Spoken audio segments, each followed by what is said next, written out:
Hello guys and girls, Voices from the Dark here, welcome back to more Valkyria Chronicles 4. We're in the last episode, we were doing chapter 2, visiting the headquarters, getting set up, and we unlocked skirmishes. So it's time to jump into the first skirmish at the Milt outskirts, where we have to capture the enemy base camp. No fooling around with the story this time, this is just all about can we get to the base camp as quickly as possible. So I say, let's begin. Why are they? There we go, the pictures are there now. Wonderful, I was getting a little scared. Curtis turned into a vampire. Do they show up on pictures? I don't know, I haven't met a vampire. First and foremost, we do want our commanders at the ready. Now, let's just think a little before we deploy. We can see the enemy base, which I was going to point to the screen, that won't help much. But we know where they're coming from, the opposite side of the map. We'd want to move with the scout over there, see if we can do this in one turn, see if that's possible. So we might want to move a scout around, taking a little passage as we see to the left there. Though they might need some supporting fire. So you have to figure out somebody who's going to make the run. Somebody who's fine on their own. Teresa's a little clumsy, which could be scary. But at the same time, the dissection obsession might be good. Let's see. Rosetta's a neat freak. Jester, he's a bit of a gambler, which is scary, and he can't take consecutive turns as well. Godwin might work, but he's a cynic. Curtis might be perfect, actually, since he has social anxiety and we're getting him away from people. And he also likes... yeah, Curtis sounds good. Let's do Curtis. Let's go. Let's go. Raz, let's get you. Lock and load. For the CP. Oh, Farrier's so cool. Let's also get Kai in here. I've got this. Alright, we'll keep Riley out. My turn. Because she also brings a CP with her. Okay. Anybody else we would want? I'm not quite sure. We'll bring out Rebecca. Preparation complete. Okay, so we want an engineer on our sides. And... is that good? I mean, we do have some... We can just get a couple more people just in case. I don't know if we would ever need them. Let's get freaking Saitama over here. Ready and waiting. Wonderful. Okay. I think that's starting to look good. Alright. Let's get Nico over here. I'll do my best. Alright, let's just fill them up. Let's deploy. Eliminate the enemy. Squaddie, move out.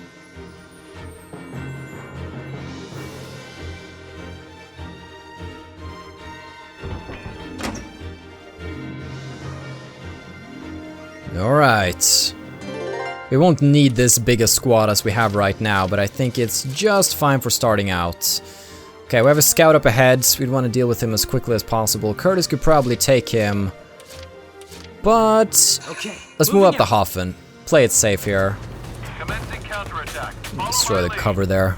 Not gonna care too much about that. Hello, Imperial scum. Let me just aim this up a little bit. Yep, nope, there we go. Oh. Good night. Our allies have been taken out. Okay, so as we can see, there is a guy up there who's gonna be in our line of sight here. Okay, we'll use the Hoffen there as a bit of a shield. Detected this guy we might want to take out. We could take him out with a sniper in the distance. Let's... understood. No, Curtis, you got this. Come on. Let's move on up. See how far Curtis can get here. He might be able to deal with him himself. Nice to feel dirt under my feet. Yeah, because he loves nature. This is going to be perfect for Curtis. Don't stop now. Break through. Oh, okay. You got this. Just concentrate. Think of the flowers. Think of the flowers. How's this? Yes! Good job. Good. Okay, yeah, just take a breather there. You look a little tired. Okay. So as we can see, there is a scout in the base. We might want to clear him out. Now advancing. Yeah, Kai, can you take care of this? Remember, it's a little important that we hit this time around, because every turn counts. Oh, we can't really see him actually, but our kill counter can. Darn it! Your ass is the only asset about you that's remotely worth anything. I'm sorry, that was rude. Kai is great, but just me and snipers, we have a history, okay? Let's move up. There's a guy over here. I'm gonna move. Yep. Watch out! Take him out. There. Good job. Done and done. All right. Eat this! Get to cover. No, we can't quite get to cover. That's fine. Kai, I'm really gonna need that sniper support here. I mean, I'm not, but I really want you to do it. Come on, prove to me that I'm wrong about you. Not about you, Rare, but... There. Yes! That's right. See, they're good. Good job, girl. Alright, that means this should be Moving out. ours right now. Good job, Curtis. Da da da da. Enemy camp captured. So, easy first operation just to get us started, but that does show you the power of the scout. They're essential for those A ranks. We've taken the enemy base. Mission was a success. Oh yeah. Especially when you only really face scouts on the other team. That's a good reward as well. I'll take that. Okay, I think we should return to the chapter though. Alright. We do have a couple of things we could do in the headquarters, but honestly, I kind of want to continue now because I haven't really watched past the next cutscenes. I want to see what this is all about. Let's talk about urban warfare. Glad to see you're on time, Claude. Toured the base yet? Yeah. Compared to the old camps, this is heaven on earth. Excellent. I expect you to put all this funding to good use. Sir, the commanders of squads A through I have assembled. Then let's get down to business. I know Squaddie just arrived, but we already have marching orders. Our mission is to capture a small town northeast of here. According to reports, Rain is one of the enemy's most valued comm centers. Which is why it's being guarded by a tank platoon.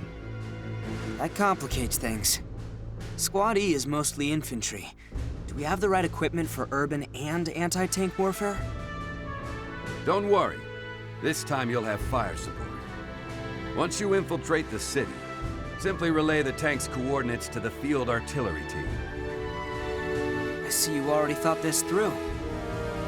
We also received intel that the Empire is inflating their numbers with decoys.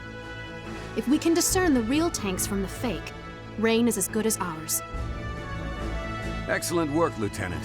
I'm glad I can depend on you. You flatter me, sir. Impressed? Control info and you control the war. Joint ops, huh? Coordinating with the fire support unit is gonna make or break this mission. Try to minimize collateral damage. We plan on repurposing their gear for our own comm center. Minerva, you are to lure the enemy troops as far away from the city as possible. Consider it done. Squad E will then sneak in and gather intel for the field artillery team. Understood, sir. Okay. I like how that sounds, actually.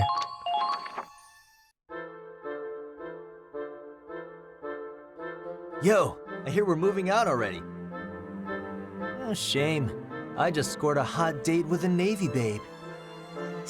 You wish. You got shut down. Hard. You were watching? Raz, what you do in your spare time is up to you. But when you're on duty, you represent the army. Who are you, my mom? Feels like it sometimes. Anyway, you said we'd have fire support. Does that mean it's a joint operation? You guessed it. Hey, looks like you're still alive. I'm glad you're okay, too. They told me you'll be commanding my team. Oh, really? Well then, I look forward... Spare me. I already requested a transfer. Oh. But orders are orders. Until my transfer goes through, you're in charge. Not that I expect real leadership from a scaredy Claude. What do you know, Riley come lately? You just got here. All bark and no bite as always. You mind shutting up while the grown-ups talk? What the hell? It's been 10 years and that's how you greet an old friend? Hi there, Riley.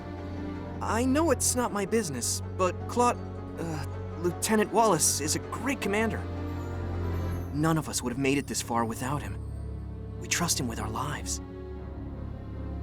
And since we'll be working together, maybe you should, Miles, I feel like you're stepping into some dangerous territory right now. I should trust him? I'm sure it's all sunshine and rainbows while you're winning, but when the chips are down, running away is probably all he can manage. Cut it out, Riley. The Empire took your family from you, not Claude. He's grown up since then. Judge him for who he is now. leave it be, Kai. But... It's all right. Words can't change the past. I'll just have to rebuild. Rebuild what? Our trust. Riley, I'm gonna show you how much I've changed. At least give me a chance to prove myself. Let's make one thing clear. Unless it's for the mission, I do not take orders from you. Riley... Give me a break.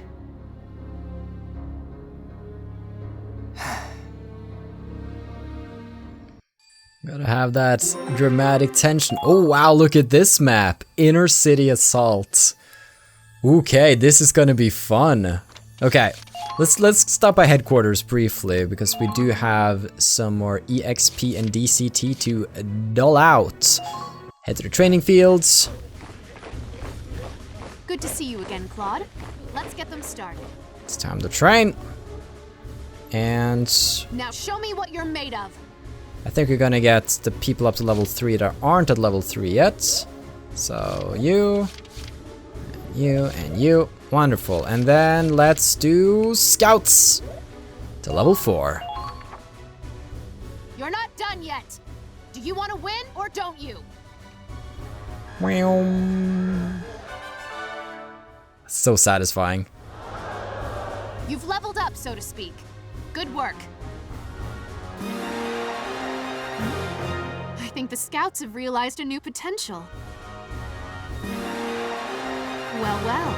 Your shock troopers have found a new potential.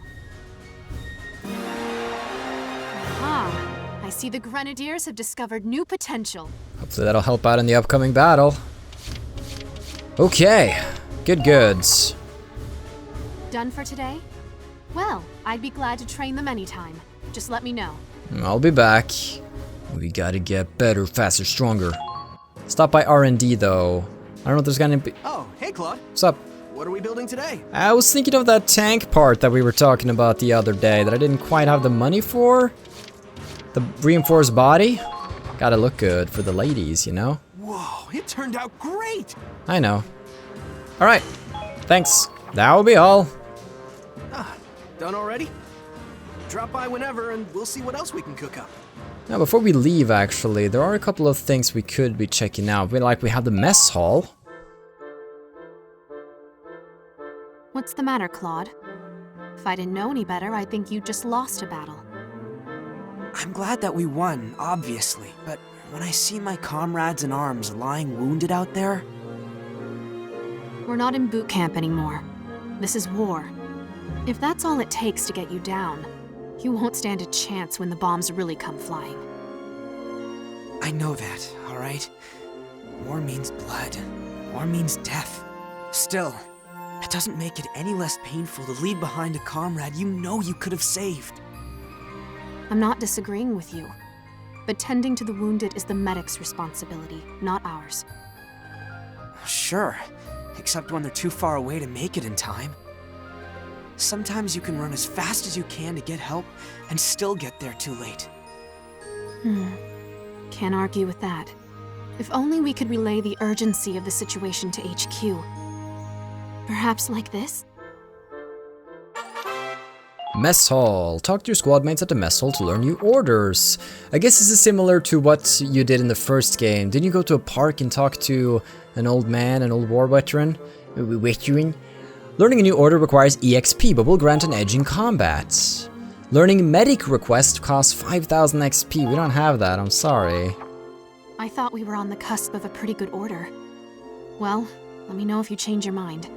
It's not about me changing my mind, Minerva. I just don't have the dough. Okay, so the private quarters. This is a bit of a place. Visit your private quarters to view information about the game, which will increase in volume as you progress. Here we can read about pretty much everything. It's an encyclopedia. Check the personnel, weaponry, and glossary sections for info on characters, weapons, and terms. Available information is updated as the game progresses, so check back every once in a while for new entries. We can check out information for pretty much every single character that's currently in the game. We can check out the weapons. We can read up on history. We can check the newspapers. Read news articles to keep up to date with the major historical events of the Second European War. Which could be interesting, and then we have the decorations tab that we can see these meet certain conditions of combat and get a medal. And we can view them here. So yeah, the Crest service medal given to participants in the battle to capture Fort Crest. Its famously fortified gates adorn the front of this commemorative medal of victory. And the Meritorious Service Medal presented by the Federation to those who have contributed greatly to victory in battles. The Federation flag design adorns this reward. We also have statistics.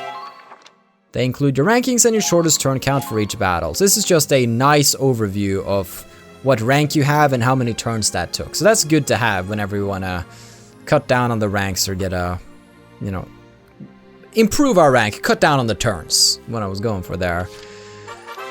We can also get a tutorial about the tutorials. And we can revisit this tutorial section to review useful information on game features. Which, you know, there are things I would rather do than this, like pretty much anything. So, I don't think I'm gonna go through all of this in one video because it's quickly gonna take half an hour to go through every single file and read them. However, we're gonna go through this step by step. Oh no. Oh no. The game is like, oh, you're not good. It just froze. You gotta be kidding me. Come on, it's been a long time since my sale. Rage.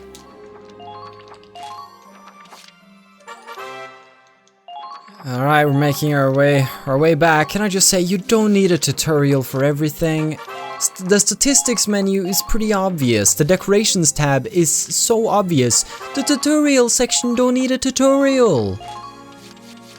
Holy heck. Okay, we're here. Again. Thank you. Let's actually read the news now, otherwise it's probably gonna crash me again. So I just want to go through these ones. We can go through the different sections here, little by little as we go along, to make it more manageable. Let's talk about history's greatest comeback. On the 2nd, Federation Military Headquarters officially announced history's greatest counterattack, a full-on offensive against the Empire, and one that's been rumored among the politically informed for some time now. After all the military losses at the Empire's hands, the Federation is now staking it all on this one grand assault. After all the military losses, not like after. Given the sensitive nature of the operation, details have yet to be announced, but we receive report that millions of soldiers are on the march towards Imperial soil.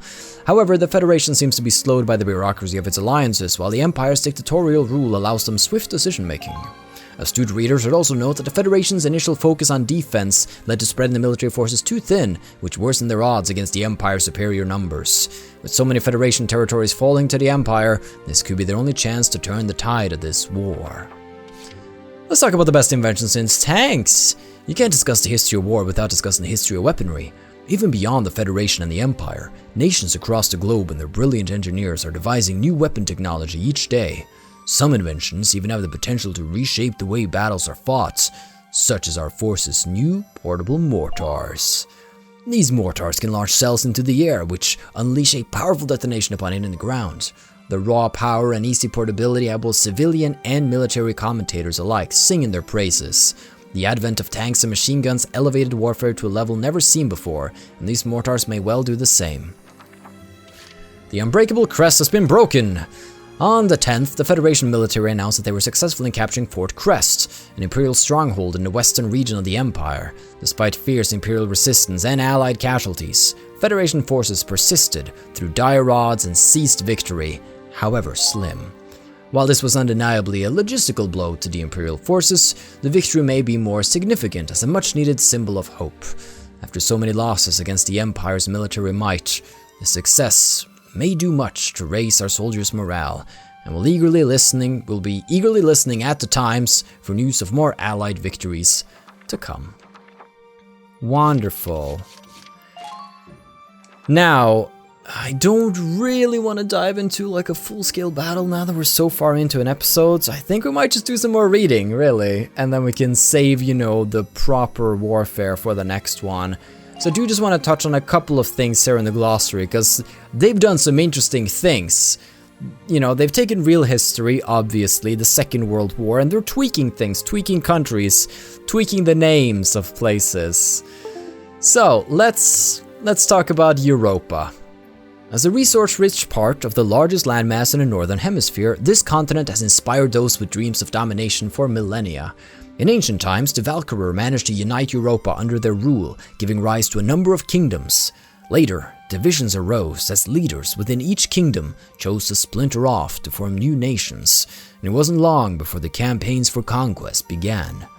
By the 1800s, the balance of power lay split between the East European Imperial Alliance and the Atlantic Federation, with the small nations in their shadows left to weather the waves caused by the clash of these two global behemoths. The Atlantic Federation, the product of an alliance among a large collective of West European democracies known informally as the Federation. Popular uprisings spurred on by the late 18th century Industrial Revolution created many new democracies. The nascent empire represented a common threat, motivating a mutual agreement among these infant republics. Though an elected head councillor acts as their chief executive, unanimous agreements are rare among the constituents, meaning that enacting measures can take months. Though a series of secret alliances and gains won by extortion and blackmail put the Federation ahead of the Empire in terms of political power, they've yet to decisively defeat them in battle. Until now. The East European Imperial Alliance. A collection of nations united under the rule of the East European Emperor, commonly referred to as the Empire. The Industrial Revolution that occurred when Ragnite was discovered as a useful energy source saw the nations of Eastern Europa, pioneers in machine technology, rise to power. Already tightly bound by a network of royal marriages, they soon joined hands in a formal alliance. While not technically an autocracy, its emperor enjoys limitless authority. And because the Empire never underwent a social revolution, it still adheres to some aspects of feudalism. Many of its citizens thus harbor conservative views and a strong bias against the Darksons, who we talked about earlier being the blue-haired people. Let's talk about Gallia. That's been a while. Full of nature and rich in Ragnite ore, Gallia borders the Empire to the east and the Federation on its southern edge. This small, central European nation is a constitutional monarchy ruled by House Rangris, Gallia's dynastic sovereigns. Despite its small size of 38,567 square kilometers and a population of only 4,320,000, it boasts a rich and unique culture. Its geographical position puts it under a constant threat of invasion, leading to a national position of armed neutrality and a policy of universal conscription. Those who wish to fight for their home, however, tend to join the militaries of other allied countries. Gallian squads are known for their bravery and skill. I missed them already. Right now, as this is going on, this is when Welkin and I'm just thinking of their journey parallel to ours. Those sweet little babies. It's a bit strange getting thrown into a squad that's already there, but I can see why they wanted to do that to get the ball rolling as quickly as possible and just, chapter 1, boom, invading the Empire, have fun. Let's talk about the United Kingdom of Edinburgh, shall we? a small island nation less than 40 kilometers removed from mainland Europa by way of a channel to the northwest. In Edinburgh's lengthy history, spanning over 1,000 years, it was the first country to have a people's revolution and develop heavy industry. Before the USV and the Empire emerged as superpowers, it was the greatest nation in the world and still holds sway in the Federation. The USV, we'll get back to what that means later on. Its military is held in especially high regard for being better trained and more disciplined than its allies. Thus, it is often relied upon to fight the Federation's fiercest battles, which draws in people seeking tougher fights and led to the creation of many squads comprised of foreign nationals, hence Squaddie from Gallia. Hafen, a Gallian city near the Imperial border, surrounded by mountains, greenery and streams. Although generally a quiet and peaceful town, its night sky comes alive during the Star Child Festival, an annual holiday full of song and dance. The economic hardship after the First European War drove many of its stores and factories out of business. Its local economy took an even harder hit when the Miller Company was burned down by an unidentified arsonist. Over time, the old town area gave way to slums full of war orphans and those who lost their homes in the razing of Hafen. With the ever-present threat of Imperial invasion hanging overhead, this formerly prosperous town is in decline.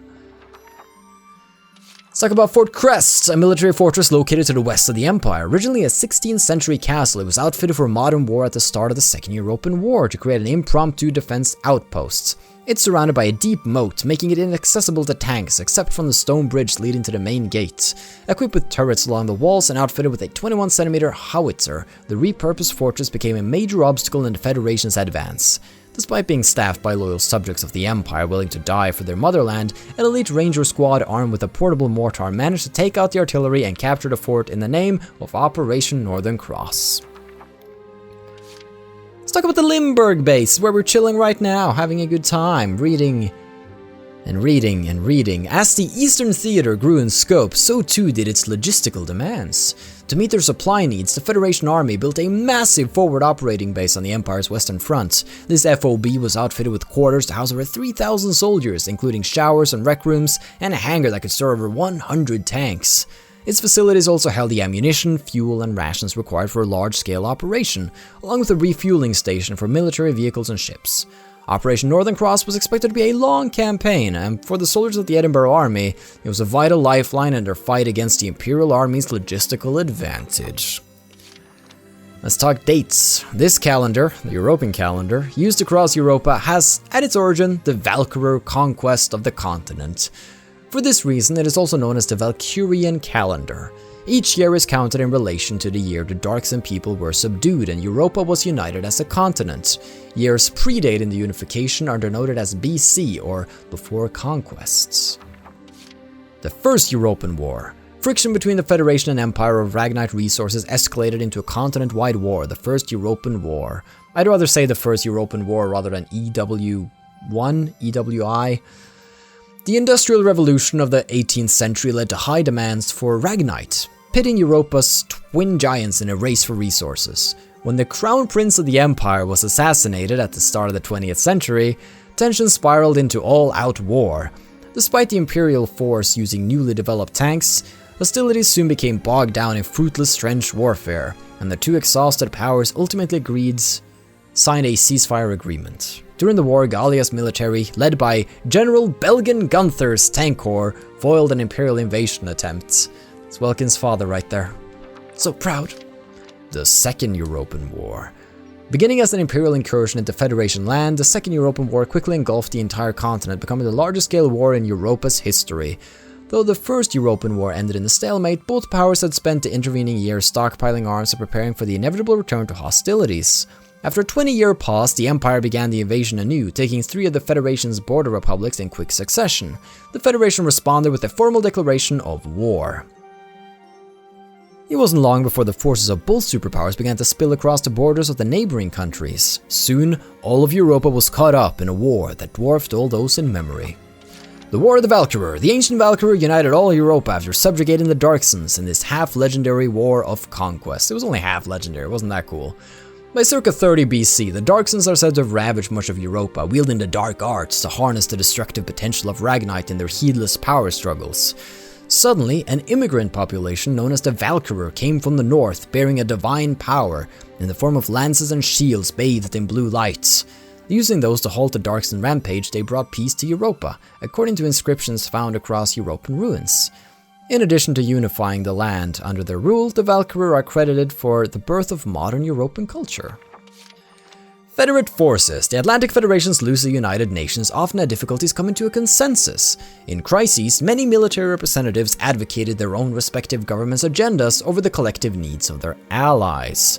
These power struggles led to logistical delays and frontline casualties. Some say a united federation would not have been so hard-pressed by the Imperial Army's superior numbers and resources if they hadn't been stymied by the United States of Vinland's lack of open support. I love that they went with that name. However, leaders in the Second European War had learned from their past mistakes. Months of backdoor deals and secret treaties finally culminated in Operation Northern Cross, intended to bring the war to a swift end. Imperial Forces! Oh boy, it's already been like almost... Okay, led by the Emperor, the Empire's politics are still largely controlled by the aristocracy. Their military is no exception, with several of the highest positions held by the Emperor's blood relatives and closest affiliates. Operating under a code of conduct with roots in the medieval ideal of knightly chivalry, troops are expected to give their fealty and their lives to serve the East European Emperor. The Imperial Army was the first to make and employ tanks in place of armored cavalry units, which reshaped the nature of European warfare and secured the Empire's overwhelming military superiority for decades. Squaddie, 1st Company of the 32nd Armored Ranger Battalion, 1st Combat Brigade, 101st Division, Edinburgh Army. Their ranks were mainly foreigners to the United Kingdom of Edinburgh, in particular the Principality of Gallia. In an unprecedented feat, Squaddie enrolled in a Ranger Corps together, then passed as an entire unit. As such, upon integration into the Ranger Corps, they kept both their E-call sign and their commander, Lieutenant Claude Wallace. Led by a tank named after the Gallian town of Hafen, these soldiers gradually developed a reputation as a ragtag band of eccentric aces to whom no mission was too small to take and no operation was too big to handle. The tank.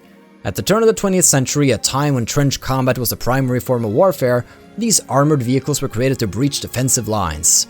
Their design employs a Ragnaline fuel combustion engine in which energy is harnessed from the explosive ignition of liquid ragnite.